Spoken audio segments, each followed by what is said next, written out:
Pour le groupe UDI, la parole est à Monsieur Philippe Vigier.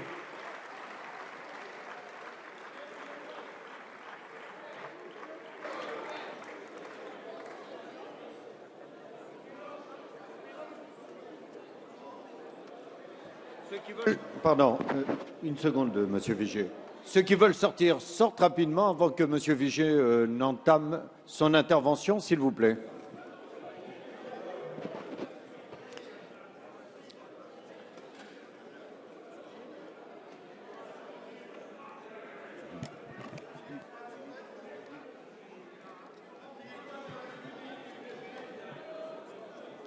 Allez, s'il vous plaît, rapidement. C'est le minimum que vous pouvez faire pour respecter l'orateur. Monsieur Vigier, vous avez la parole. Monsieur le Président, Monsieur le Premier ministre, mes chers collègues, le Front national est aux portes du pouvoir. Ces mots, ce sont les vôtres, Monsieur le Premier ministre. Nous les faisons nôtres, persuadés qu'ils résonnent en chacune des consciences des parlementaires, au-delà même de la question de confiance que vous posez aujourd'hui. Ils dépeignent un peuple meurtri et réfugié dans la défiance ou l'indifférence, une république en laquelle on ne croit plus, une nation inquiète pour son destin. Oui, la France est rongée par la souffrance, celle de la dureté du quotidien. Oui, la France est plongée dans la désespérance, celle de la peur du lendemain. La France a aujourd'hui le visage des familles qui ont du mal à joindre les deux bouts, le visage de ces hommes et de ces femmes qui vivent dans la hantise de perdre leur emploi, le visage de ces ouvriers dont les vies ont été brisées par les licenciements sauvages, le visage de ces retraités pauvres, le visage d'une jeunesse inquiète pour son avenir. Cette France, Monsieur le Premier ministre, a la gorge nouée de colère. Lors des dernières élections, elle a exprimé fortement sa frustration, son exaspération et sa détresse. Elle a sanctionné les promesses non tenues sur la baisse du chômage, dénoncé la pression fiscale et la faiblesse du pouvoir d'achat. Elle a dit sa peur de voir les piliers de la République s'effondrer un à un et la cohésion sociale voler en éclats. Elle a crié son angoisse de ne plus avoir de perspective. Comment d'ailleurs ne pas comprendre cette angoisse quand tous les indicateurs économiques et sociaux sont au rouge et que les efforts immenses qui ont été demandés n'ont produit aucun effet. La croissance est nulle, le chômage atteint mois après mois de nouveaux records, la dette explose et la réduction des déficits publics est sans cesse repoussée. Le pacte social est fragilisé. Ces échecs, vous devrez répondre, Monsieur le Premier ministre, ont achevé de discréditer la parole publique. Jamais, en réalité, le fossé n'aura été aussi grand entre l'importance donnée aux petites phrases, aux querelles politiciennes, à l'emballement médiatique et la réalité quotidienne que vivent les Français. Jamais nos concitoyens n'auront tant souffert du sentiment que ceux qui leur demandent tant d'efforts s'accordent faveur, largesse et privilèges. Jamais notre légitimité à parler pour ceux que nous représentons n'a été autant contestée. Monsieur le Premier ministre, il y a aujourd'hui quelque chose de grave dans la question de confiance que vous posez à la représentation nationale. L'ignorer reviendrait à passer à côté des enjeux essentiels que soulève ce vote de confiance. Nous vous répondrons par conséquent avec la gravité, avec la responsabilité qu'exige de vous comme de nous la situation de la France. Disons-le sans détour, ni vous, ni la majorité ne portez seule la responsabilité de la crise. Vous êtes entré, Monsieur le Premier ministre, en responsabilité après une première partie de quinquennat marquée par les erreurs et les errements. Si nous jugeons durement l'action de la majorité, nous savons aussi que ces marges de manœuvre dépendent en partie des choix de ses prédécesseurs. Pour autant, l'héritage que vous invoquez sans cesse pour justifier vos absences de résultats ne saurait vous absoudre des fautes que vous avez commises et qui ont enlisé la France dans la crise. Oui, François Hollande devra répondre des promesses mensongères et irréalistes du Bourget. C'est votre majorité qui devra répondre de la suppression de la défiscalisation des heures supplémentaires et de la suppression des allègements de charges que nous avions décidés. Vous n'avez cessé depuis de courir après ces fautes économiques et sociales. Vous n'avez pas su prendre les décisions courageuses pour réduire les dépenses publiques. Vous avez asphyxié la France d'impôts et mis à l'arrêt l'ensemble des moteurs de l'économie en vous attaquant à des secteurs vitaux pour l'emploi. Vous avez fragilisé durablement la confiance des entreprises et des ménages en enterrant la promesse de pause fiscale et en échouant à inverser la courbe du chômage. Monsieur le Premier ministre, nous ne nous sommes jamais livrés au jeu des oppositions stériles et artificielles qui fatiguent la France, la maintiennent dans sa torpeur et l'interdisent de travailler à la construction de son destin. Nous ne le ferons pas plus aujourd'hui, car nous avons l'intime conviction que vos difficultés pourraient être des nôtres, que la crise morale qui fragilise nos institutions nous oblige à souhaiter votre réussite au service de la France. La France vit à crédit depuis 40 ans parce que nous avons tous contribué à alourdir le fardeau de la dette, élection après élection, promesse après promesse. Le chômage augmente car nous avons trop longtemps repoussé les décisions indispensables pour que nos entreprises et nos salariés puissent se confronter à la mondialisation, en saisir les opportunités et se protéger de ces dérives. La cohésion sociale se dégrade car le projet républicain ne fédère plus. Regardons la réalité en face. Nous n'avons pas su le faire vivre, nous n'avons pas su lui donner du sens alors qu'une France nouvelle se dessinait sous nos yeux. La République ne protège plus. Elle produit, elle entretient des inégalités, elle crée des crispations, des peurs et du rejet. Les Français ne croient plus en la politique car ils pensent que nous ne comprenons pas leurs souffrances, que nous ne pouvons plus incarner leur espérance, qu'ils ne peuvent plus nous faire confiance. Au nom de cette responsabilité lourde que nous avons en partage, le groupe UDI, Monsieur le Premier ministre, a toujours porté une opposition constructive.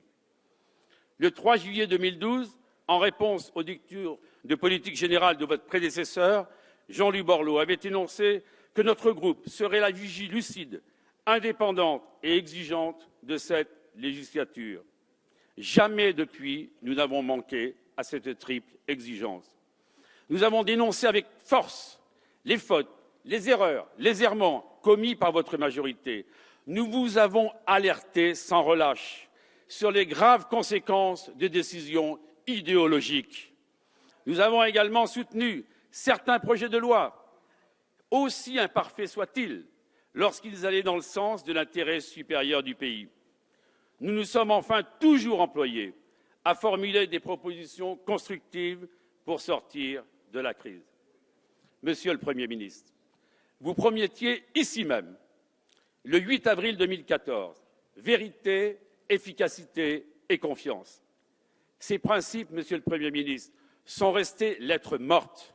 Le pacte des responsabilités en est la triste illustration. Au nom de l'intérêt général, Jean-Louis Borloo avait pourtant annoncé que nous étions prêts à le soutenir s'il constituait le sursaut économique et social tant attendu par la France. Le groupe UDI avait exprimé la même bienveillance lors de votre discours de politique générale, ainsi que lors de la présentation du programme de stabilité, ce qui avait conduit à l'abstention d'une majorité d'entre nous. Vous affirmiez, Monsieur le Premier ministre, être à l'écoute de l'opposition. Vous affirmiez également que la voie du dialogue serait toujours ouverte. Malheureusement, il n'en a rien été. Notre opposition constructive n'a rencontré aucun écho au sein d'une majorité fragilisée par ses divisions, prisonnière de son dogmatisme, majorité dont les membres ont préféré débattre des orientations de la gauche entre eux plutôt que de la France avec nous.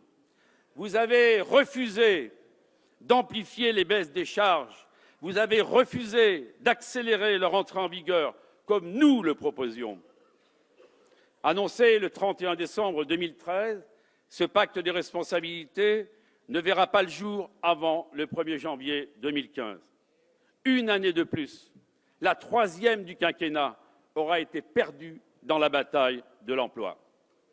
Aucune réponse à l'urgence, aucune réponse non plus pour préparer l'avenir, comme l'a démontré la réforme des collectivités territoriales, qui devait être la mère des réformes et qui est devenue une nouvelle occasion manquée lorsque vous avez choisi de dessiner une nouvelle carte des régions dans le secret du bureau du président de la République.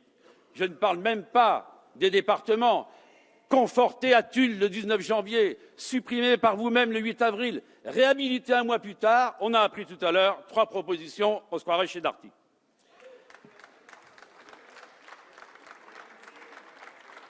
Vous avez laissé, Monsieur le Premier ministre, cette réforme, qui devait être la mère des réformes, confisquée par les partis, accaparée par les baronnies locales, étrillée par les conservatismes.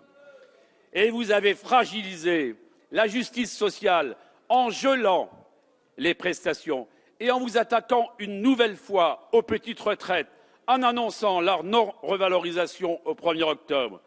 Cette décision s'ajoute à la longue liste des coûts que vous avez portés contre le pouvoir d'achat des plus modestes. Et tout à l'heure encore, pour les salariés qui attendaient des baisses de charges sur les salaires pour augmenter leur pouvoir d'achat, pas un mot, encore un nouveau renoncement.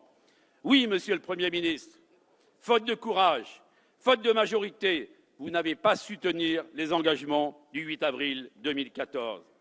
Vous disiez il y a quelques instants, Monsieur le Premier ministre, gouverner, c'est aller chercher la confiance. Mais vous avez perdu une grande partie de la confiance que plaçaient en vous vos électeurs de votre majorité, suscitant même chez eux une défiance grandissante. La confiance, Monsieur le Premier ministre, elle ne peut résider que dans la capacité à tenir ses promesses. Elle exige d'avoir les moyens de conduire la politique que l'on souhaite mettre en œuvre. La confiance, elle repose sur la recherche de la vérité, sur le fait de la formuler sans détour. Rien n'est pire que le mensonge et la dissimulation, car l'idée même de confiance suppose de croire en l'intelligence collective du peuple et en sa capacité à surmonter les épreuves. La confiance, Monsieur le Premier ministre, c'est faire partager la conviction sincère que rien ne se mettra en travers de l'intérêt général du pays, ni les desseins électoraux, ni les carrières, ni les clans, ni les intérêts particuliers. La confiance, c'est raviver la flamme d'une conscience collective du pays, c'est associer l'ensemble des forces vives à la prise en main de notre destin pour construire une France apaisée, une France unie. Il ne peut plus y avoir deux France, Monsieur le Premier ministre, celle qui a confisqué la parole et celle qui plie en silence sous le poids de l'ingratitude et du manque de reconnaissance. La confiance, elle passe par l'exemplarité des comportements, sinon les efforts demandés sont ressentis comme injustes. La confiance, elle repose sur la conformité entre les paroles et les actes, sur des résultats concrets, pas sur des paris incertains sur la courbe du chômage qui, mois après mois, nourrissent la désespérance et la colère. La confiance, c'est tout simplement la fin du sentiment de trahison ressenti par nos concitoyens depuis tant d'années, pour qu'enfin ils se disent à nouveau que la politique est utile. À travers le vote de confiance se pose aussi, Monsieur le Premier ministre, la question de la capacité de la gauche à gouverner, et je vous cite, vous avez vous-même posé la question à votre majorité et sans détour. Quelle est la situation aujourd'hui? Vous êtes encore prisonnier du mensonge sur lequel cette majorité s'est construite. Vous êtes lié par un contrat qui va à l'encontre des intérêts de la France. Vous connaissez le chemin du redressement du pays, mais il vous est impossible de l'emprunter. Car nous ne doutons pas que vous obtiendrez aujourd'hui la confiance de cette majorité, même si cette confiance, elle est fragile, même si cette confiance, elle est de circonstance. Vous êtes par conséquent condamné à l'impuissance et pris dans la spirale de la défiance. Comment sortir de cette spirale? Comment mettre de nouveau la France en mouvement? La question, mes chers collègues, nous concerne tous. Au groupe UDI, nous n'avons cessé de répéter qu'il fallait répondre à l'urgence, baisser massivement, immédiatement les charges, libérer le travail, engager un plan d'ampleur en faveur de l'apprentissage. Je n'oublierai pas que vous avez baissé les crédits de 25% au début de cette année. Relancer le secteur du bâtiment qui s'est effondré. Il devait y avoir 500 000 logements construits, il y en aura 280 000. Relancer celui des services à la personne, amplifier le développement du numérique, accélérer la transition écologique. Nous devons aussi préparer l'avenir en relançant les grands projets que vous avez arrêtés, cette majorité, tels le canal Seine-Normandie ou les lignes à grande vitesse. Nous devons réformer en profondeur l'État, les collectivités territoriales, la protection sociale, le paritarisme. Mais nous devons aussi, Monsieur le Premier ministre, valoriser la ressource humaine de notre nation. Tout autant de chantiers qu'il est urgent de lancer et sur lesquels votre majorité piétine depuis le début du quinquennat. Il y a pourtant un préalable, sans lequel tenter de mener ces réformes vitales serait vain. Il est absolument essentiel de retisser le lien avec les Français. La question politique ne doit plus être seulement l'affaire des partis politiques, mais doit associer et mobiliser la nation tout entière. Pour atteindre cet objectif, une nouvelle méthode de gouvernance est indispensable.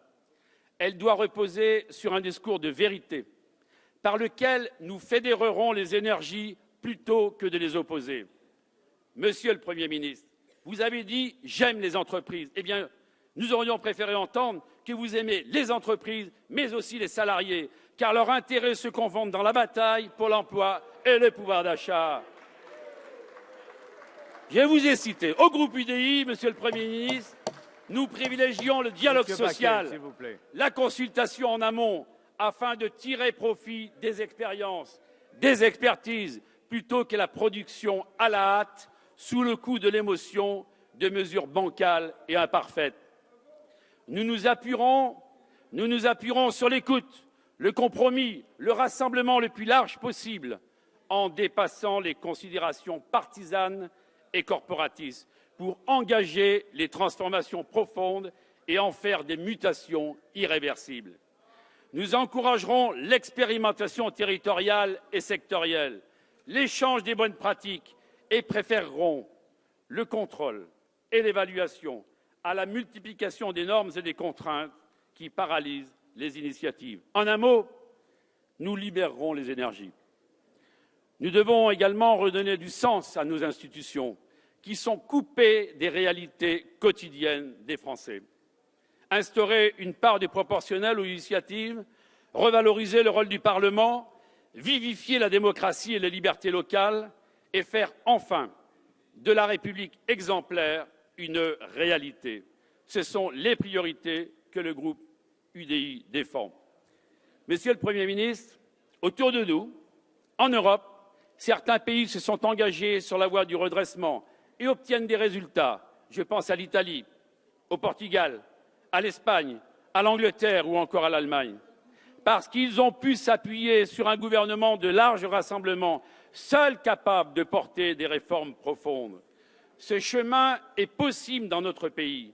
Nous croyons en l'énergie formidable de la France, dans sa capacité éprouvée à sortir plus forte des épreuves, dans ses intelligences, ses talents et sa force de travail qui constituent la ressource la plus précieuse pour bâtir ensemble un avenir meilleur. Pour autant, Monsieur le Premier ministre, rien ne sera possible sans la confiance de nos concitoyens. Oui, la confiance, c'est la pierre angulaire de notre pacte républicain et de notre modèle social, l'axe autour duquel s'articulent tous nos repères dans un monde en pleine mutation. Nous avons besoin d'une France attachée à ses valeurs républicaines, d'une France apaisée, réconciliée, capable de faire entendre sa voix en Europe et dans le monde pour relever les défis immenses qui s'offrent à elle. Cette France confiante, Monsieur le Premier ministre, vous ne pouvez plus l'incarner.